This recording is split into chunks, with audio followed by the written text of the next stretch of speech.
పాకిస్తాన్ బలమేంటి? దొంగ దెబ్బ తీయడం. పాకిస్తాన్కి సామర్థ్యమేంటి? ఉగ్రవాదులను తయారు చేయటం. పాకిస్తాన్ నైపుణ్యాలేంటి? ఉగ్రమూకలను పెంచి పోషించటం.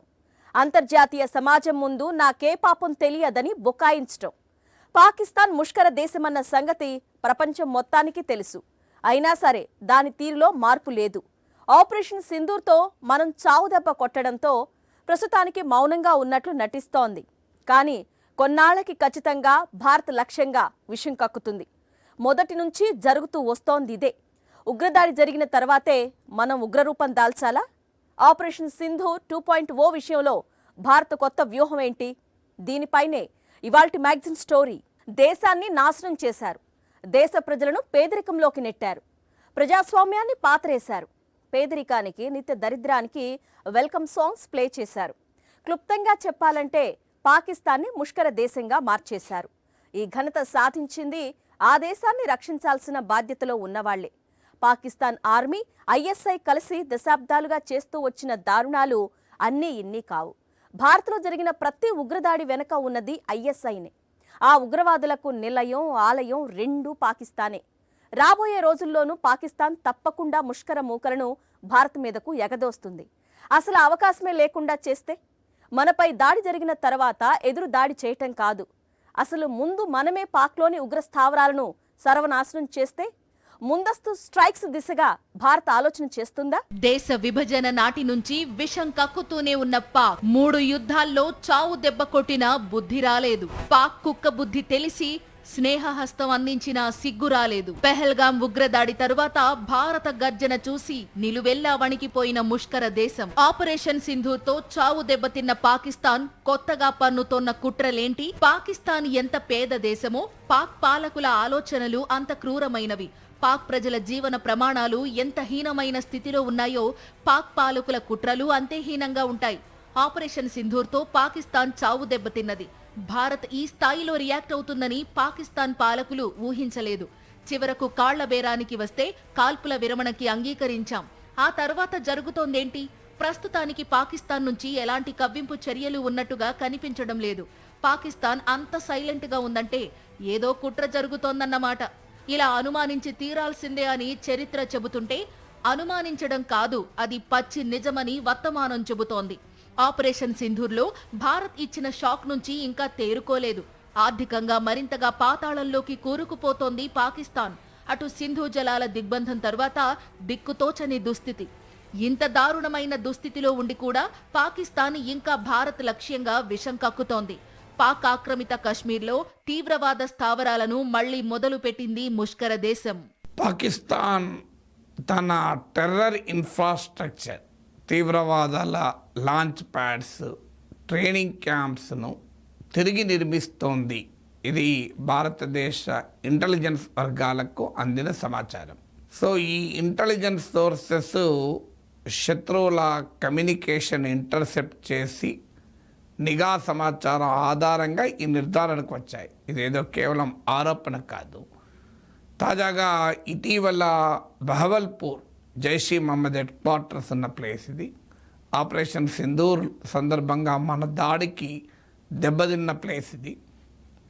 ఈ బహవల్పూర్లో ఒక అత్యున్నత స్థాయి సమావేశం కూడా జరిగిందని, ఈ సమావేశానికి Lashkar-e Taiba, Jaish Mohammed, Hizbul Mujahideen, the Resistance Front చెందినటువంటి సీనియర్ కమాండర్స్, అలాగే పాకిస్తాన్ ఆర్మీ, పాకిస్తాన్ ఇంటెలిజెన్స్ విభాగమైన ఇంటర్ సర్వీసెస్ ఇంటెలిజెన్స్ ఐఎస్ఐకి చెందిన సీనియర్ అధికారులు హాజరయ్యారు అని భారతదేశ ఇంటెలిజెన్స్ వర్గాలకు వచ్చిన నిర్దిష్టమైన ఇన్ఫర్మేషన్.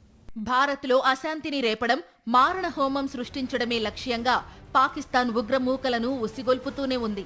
భారత్లో నెత్తురు పారించిన ప్రతి టెర్రర్ అటాక్ వెనుక పాకిస్తాన్ దిశ నిర్దేశమే ఉంది. ప్రతిసారి భారత్ మీద ఉగ్రదాడులు చేయడం, ఆ తరువాత తనకేం పాపం తెలియదనడం, ఆపై మళ్లీ ముష్కర మూకలను పోగేసి మరో కుట్ర పన్నడం. దశాబ్దాలుగా జరుగుతోంది ఇదే. పెహల్గాం విషయంలోనూ తనకే పాపం తెలియదని తప్పించుకుందామనే పాకిస్తాన్ భావించింది. కానీ భారత్ మాత్రం ఖండించడంతో ఊరుకోలేదు. ఆపరేషన్ సింధూర్తో పాకిస్తాన్కి చుక్కలు చూపించింది. పాకిస్తాన్లోకి వెళ్లి మరీ ఉగ్రవాద స్థావరాలను ధ్వంసం చేసి పాక్ ఆక్రమిత కశ్మీర్లోనే కాదు పాకిస్తాన్ లోపల కూడా ఉగ్రవాద స్థావరాలు ఉన్నాయని ప్రపంచానికి మరోసారి చూపించింది. ఇంత జరిగిన తరువాత కూడా మళ్లీ తీవ్రవాద శిబిరాలను ఏర్పాటు చేసిందంటే పాకిస్తాన్ విషయంలో మనమెంత అప్రమత్తంగా ఉండాలో అర్థం చేసుకోవచ్చు. సరిగ్గా ఇక్కడ పాకిస్తాన్ని హ్యాండిల్ చేయాల్సిన తీరులో వ్యూహాత్మక మార్పులు చెయ్యాలా అన్న ప్రశ్న తెరపైకి వస్తోంది. మన సైనిక శక్తి సామర్థ్యాలను చూపించడం మాత్రమే కాదు, సింధు నదీ జలాల ఒప్పందాన్ని రద్దు చేసుకుని మనమెంత సీరియస్ గా ఉన్నామో పాకిస్తాన్ కి క్లియర్ గా చెప్పాం. అయినా అది తీవ్రవాదులతో అంటకాగుతూనే ఉంది. పాకిస్తాన్ ఆర్థిక వ్యవస్థకు, దాని జీడీపీకి కూడా సింధు జలాలే ప్రాణాధారం. పాకిస్తాన్లో వ్యవసాయానికి వినియోగించే జలాల్లో 80% జలాలు సింధు జలాల ఒప్పంద పుణ్యాన వస్తున్నవే. 16 లక్షల హెక్టార్ల భూమిని ఈ జలాలతోనే సాగు చేస్తున్నారు పాక్ రైతులు. ఇప్పుడు ఈ ఒప్పందం నిలిచిపోవడంతో ఈ పొలాలన్నీ ఎండిపోవడం ఖాయం. అది పాకిస్తాన్ను తీవ్ర ఆహార సంక్షోభంలోకి నెట్టివేయడం అంతే ఖాయం. ఆహార భద్రతకు పెనుముప్పు తయారవుతుంది. పాకిస్తాన్ జీడీపీలో 23% ఆదాయం వ్యవసాయం నుంచే సమకూరుతుంది. అది దెబ్బతింటే ఇప్పటికే తీవ్ర ఆర్థిక సంక్షోభంలో ఉన్న పాకిస్తాన్ పరిస్థితి మరింత భయంకరంగా తయారవుతుంది. పాకిస్తాన్కు ఈ జలాలు అత్యంత అవసరం. అలాంటి సింధు నదీ జలాల ఒప్పందాన్ని భారత్ రద్దు చేసుకున్నా పాకిస్తాన్కి బుద్ధి రాలేదు. అందుకే పాకిస్తాన్ విషయంలో భారత్ కొత్త వ్యూహానికి పదును పెడుతోంది. మన రక్షణ మంత్రి రాజ్నాథ్ సింగ్ అమెరికా రక్షణ మంత్రితో మాట్లాడుతూ మేము ప్రియంప్టివ్ స్ట్రైక్స్ చేస్తాము అని కూడా పేర్కొన్నట్టు వార్తలు వస్తున్నాయి. ఇదే జరిగితే ఇండియాస్ యాంటీ టెర్రర్ పాలసీలో ఇదొక పెద్ద ముందడుగు. యాంటీ టెర్రర్ పాలసీలో ఇప్పటి వరకు మనము ఓన్లీ దాడి జరిగాక అటాక్ చేస్తున్నాం. మీకు యూరి టెర్రరిస్ట్ అటాక్ జరిగాక సర్జికల్ స్ట్రైక్ చేశాం. పుల్వామా అయ్యాక మనకు ఈ బాలాకోట్ స్ట్రైక్ చేశాం. పహల్గామ్లో తీవ్రవాద దాడి తర్వాత ఆపరేషన్ సింధూర్ చేశాం. ఆపరేషన్ సింధూర్ కొనసాగుతూనే ఉంటుంది. ఎప్పుడు మా పైన అటాక్ చేసినా మేము మళ్ళీ దాన్ని యాక్ట్ ఆఫ్ వార్గానే పరిగణిస్తామని ప్రైమ్ మినిస్టర్ ప్రకటించాడు. ఈవెన్ అమెరికాలో పర్యటన ఎక్స్టర్నల్ అఫైర్స్ మినిస్టర్ కూడా India has a right to defend it self అని పేర్కొన్నారు. ప్రియంప్టివ్ స్ట్రైక్స్, ముందస్తు దాడులు, ఇది ఖచ్చితంగా భారత్ యాంటీ టెర్రర్ పాలసీని మరింత బలోపేతం చేస్తుంది. ఉగ్రవాదులకు ఆశ్రయం ఇవ్వాలన్నా, ఉగ్రవాదులకు శిక్షణ ఇవ్వాలన్నా, అసలు ఉగ్రవాదం గురించి ఆలోచించాలన్నా పాకిస్తాన్ వణికిపోవాలంటే ప్రియంప్టివ్ స్ట్రైక్స్ చేయాల్సిందే. పాకిస్తాన్లో ఉన్న ఉగ్రవాదుల స్థావరాలను ఎప్పటికప్పుడు ధ్వంసం చేస్తూ దాని తీవ్రవాద బుద్ధిని ప్రపంచం ముందు పెట్టాల్సిందే.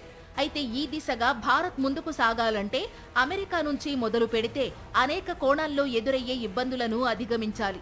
యూరప్ నుంచి చైనా వరకు ముష్కర దేశానికి మద్దతుగా నిలిచే పరిస్థితులకు చెక్ పెట్టాలి.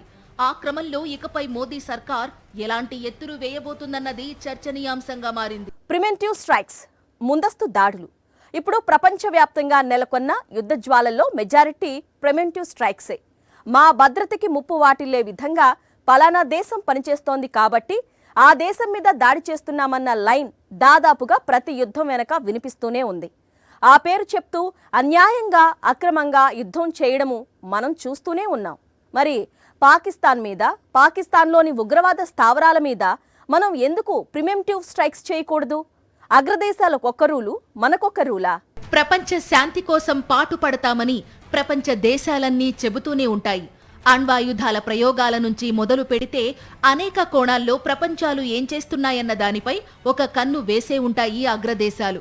ఇదంతా ప్రపంచ శాంతి కోసమే అని చెప్పే ఆ అగ్రదేశాలే తమ అవసరాల కోసం యుద్ధానికి సై అనడమో, యుద్ధానికి దిగిన దేశాలకు మద్దతు ప్రకటించడమో జరుగుతూనే ఉంది. ఉక్రెయిన్ మీద రష్యా యుద్ధం చేస్తూనే ఉంది, మారణహోమం సృష్టిస్తూనే ఉంది. పాలస్తీనా మీద ఇజ్రాయెల్ చేస్తున్న దాడులు, ఆ దాడులకు సంపూర్ణ మద్దతు ప్రకటించిన అమెరికా, అగ్రరాజ్యం వెనుకే ఉన్న యూరోపియన్ యూనియన్, ఆ తర్వాత ఇజ్రాయెల్ వర్సెస్ ఇరాన్. అంతలోనే రంగంలోకి దిగి అమెరికా ఇరాన్ అణు కేంద్రాలపై 6 బంకర్ బస్టర్ బాంబులను వేసింది. ఉక్రెయిన్ మీద రష్యా ఎందుకు యుద్ధం మొదలుపెట్టింది? ఉక్రెయిన్ నాటోలో చేరితే నాటోలోని దేశాలన్నీ ఉక్రెయిన్ని సైనిక స్థావరంగా వాడుకోవచ్చు. అది రష్యా భద్రతకి ప్రమాదమని భావించి ఉక్రెయిన్ నాటోలో చేరకముందే పుతిన్ ప్రియంప్టివ్ స్ట్రైక్స్ మొదలుపెట్టారు. ముందస్తు దాడులు. అటు ఇజ్రాయెల్ ఇరాన్ మీద చేస్తూ వచ్చింది కూడా అదే. అలాంటప్పుడు పాకిస్తాన్ విషయంలో ఇండియా ఎందుకు మౌనంగా ఉండాలన్న ప్రశ్న తన పరిధిని వేగంగా పెంచుకుంటోంది. అసలు ఇజ్రాయెల్ కి ఇరాన్ కి మధ్య ఇంతగా యుద్ధ జ్వాలలు రేగడానికి కారణమేంటి? ఇరాన్ దగ్గర అణ్వాస్త్రాలు ఉన్నాయని ఇజ్రాయెల్ కి ఉన్న అనుమానం. ఆ విషయంలో క్లారిటీ లేకపోయినా సరే ఇజ్రాయెల్ ఇరాన్ మీద దాడులు మొదలు పెట్టింది. అటు అమెరికా కూడా ఇజ్రాయెల్కే అండగా నిలిచింది. వరుస వార్నింగ్ల తర్వాత అగ్రరాజ్యం అన్నంత పని చేసింది. ఇరాన్ అణుశుద్ధి కేంద్రాలను ధ్వంసం చేసింది. పోనీ ఇరాన్ దగ్గర అణ్వాస్త్రాలు ఉన్నాయని కనిపెట్టారా అంటే అదీ లేదు. మరి ఎందుకీ యుద్ధమంటే వాళ్ల నుంచి వచ్చే సమాధానం మా దేశ రక్షణ కోసం చేస్తోన్న ముందస్తు దాడులని. మరి దశాబ్దాలుగా భారత్ మీద వరుస కుట్రలు పన్నుతూనే ఉంది పాకిస్తాన్. భారత్లో మారణహోమం సృష్టిస్తూనే ఉంది. అలాంటప్పుడు ఇకపై భారత్ కూడా పాకిస్తాన్ మీద ముందస్తు దాడులు చేసి ఉగ్రవాద స్థావరాలను నాశనం చేయడంలో ఏమాత్రం తప్పులేదు. ఇప్పటిదాకా అమెరికా, ఇజ్రాయిల్ ఇలాంటి ప్రియంప్టివ్ స్ట్రైక్స్ పేరిట దాడులు చేసాయి. ఇప్పుడు ఇరాన్ అమెరికా పైన ఏ అటాక్ చేయలే. ఆ మాటకొస్తే లేటెస్ట్ జూన్ 13న ఇజ్రాయిల్ ఇరాన్పై దాడి చేసే సమయానికి కూడా ఇరాన్ ప్రొవకేషన్ ఏమీ లేదు. ఇరాన్ ప్రొవకేషన్ లేకపోయినా ఇరాన్ దగ్గరుండే న్యూక్లియర్ వెపన్స్ మా భద్రతకు ప్రమాదము, మేము దాన్ని న్యూట్రలైజ్ చేస్తాం అని ఇజ్రాయెల్ ప్రియంప్టివ్ స్ట్రైక్ జరిపింది. అమెరికా కూడా ప్రియంప్టివ్ స్ట్రైక్ జరిపింది. ఇప్పుడు భారతదేశం అనేది ఏంటంటే మీకు హక్కు ఉన్నప్పుడు మాకు హక్కు ఉండదా? అమెరికాకు ప్రియంప్టివ్ స్ట్రైక్స్ హక్కు ఉన్నప్పుడు భారతదేశానికి కూడా ప్రియంప్టివ్ స్ట్రైక్ చేయొచ్చు కదా. సో దీనికి మరి పాకిస్తాన్ ఎలా రెస్పాండ్ అవుతుంది, అమెరికా ఎలా రెస్పాండ్ అవుతుంది అనేది క్వశ్చన్ మార్క్. పాకిస్తాన్ పక్కా టెర్రరిస్ట్ కంట్రీగా మారిపోయింది. ఒకసారి కాదు, 2 సార్లు కాదు, పదే పదే పాకిస్తాన్ అసలు స్వరూపాన్ని సాక్ష్యాధారాలతో సహా ప్రపంచ దేశాల ముందు పెట్టింది భారత్. ఆపరేషన్ సింధూర్తో చావు దెబ్బ కొట్టిన తర్వాత కూడా తీవ్రవాద శిబిరాలను పెట్టి పాకిస్తాన్ శిక్షణ కార్యక్రమాలు నిర్వహిస్తుంటే ఇకపై భారత్ ఒక్క క్షణం కూడా ఉపేక్షించడానికి వీల్లేదు. ఉగ్రవాదం అన్న ఆలోచన కూడా చేయడానికి పాకిస్తాన్ పాలకులు భయపడేలా ముష్కర దేశంపై విరుచుకుపడాల్సిందే. మాకే పాపం తెలీదు, మా దగ్గర అసలు ఉగ్రవాదులు ఎందుకుంటారు? భారత్లో మారణహోమం సృష్టించిన ప్రతిసారి పాకిస్తాన్ ఏడ్చే ఏడుపు ఇదే. అదెంత దొంగ ఏడుపో ఆపరేషన్ సింధూర్తో మళ్లీ మనం నిరూపించాం. అంతర్జాతీయ సరిహద్దు నుంచి పాకిస్తాన్లో 100 కిలోమీటర్ల లోపలికి వెళ్లి మరి మన వైమానిక దళాలు ఉగ్రవాద స్థావరాలను ధ్వంసం చేశాయి. పాకిస్తాన్కి ఉగ్రవాదులకు మధ్య ఉన్న అవినావభావ సంబంధాన్ని మరోసారి అంతర్జాతీయ సమాజం ముందు సాక్ష్యాధారాలతో సహా ఉంచింది భారత్. అయినా పాకిస్తాన్ తీరులో ఏ మాత్రం మార్పు రాలేదు. ఒకవైపు అమెరికాని కాకాపడుతూనే ఉంది, మరోవైపు చైనా, టర్కీలతో కలిసి కొత్త కుట్రలు పన్నడానికి ముష్కర దేశం తహతహలాడుతోంది. పాకిస్తాన్ ఉగ్రవాదులకు ఆలయంగా మారుతోన్న వేళ అటు అమెరికా పాకిస్తాన్కి పరోక్షంగా మద్దతు పలుకుతుంటే ఇక చైనా, టర్కీ లాంటి దేశాలు పాకిస్తాన్ని భుజానికెత్తుకుని మోస్తున్నాయి. పాకిస్తాన్ చైనా బంధంపై భారత ఆర్మీ కీలక వ్యాఖ్యలు చేసింది. ముష్కర దేశం మిలిటరీ హార్డ్వేర్లో 81% డ్రాగన్ కు చెందినదేనని వెల్లడించింది. ఢిల్లీలో ఫిక్కీ నిర్వహించిన ఈవెంట్లో deputy chief of army staff lieutenant general Rahul R Singh మాట్లాడారు.